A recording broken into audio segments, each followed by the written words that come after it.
Welcome, guys, to the daily analysis for February 18th. So, in yesterday's daily analysis, we had discussed the importance of the 600 area.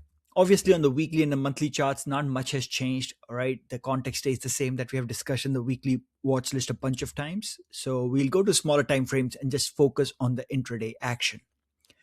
First things first.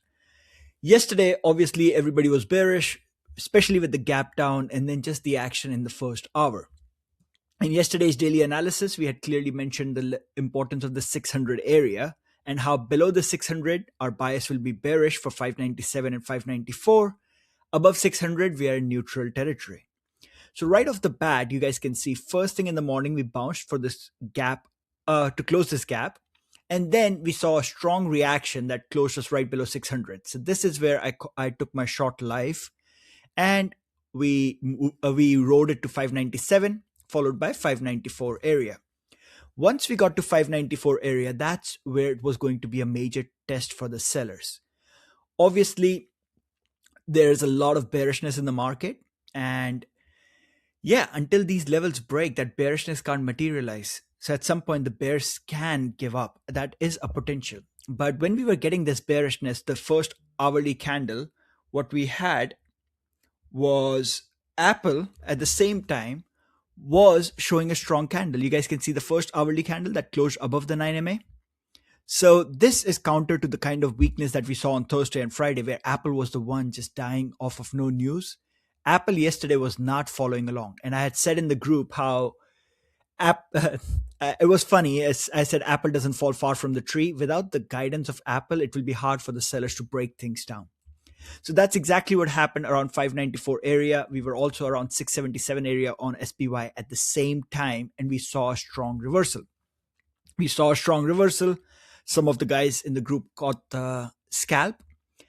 When we were back here, I had said, guys, we're in the neutral territory. But after a long weekend, the morning session and the afternoon and the lunch period are usually consolidation. And that's exactly what happened after that. So after this bounce, we just chopped. There was some potential in the afternoon session above 603. We could have scalped to the upside, but then price didn't really hold above 603 and we just chopped rest of the day. So this is the game plan for yesterday, but there were few very important things. Obviously, the fact that the buyers showed up right at the major critical supports, that's crucial. But the other thing that's important is we had this hourly 50MA box. We had this consolidation that started on Thursday lunch period, went all the way until the Friday close. And that was attempting to break lower yesterday. But that break lower failed by the end of the day. So at the end of the day, when the hourly 50MA had flattened out and we had failed this breakdown, I had said the bulls could move us back to the other end of the range. If you guys do not see the context, the range has been this area where we have been all the way since this breakdown on Tuesday, 3rd of Feb. All right, so we have been sideways for almost 2 weeks now. And yesterday we failed to break that range lower.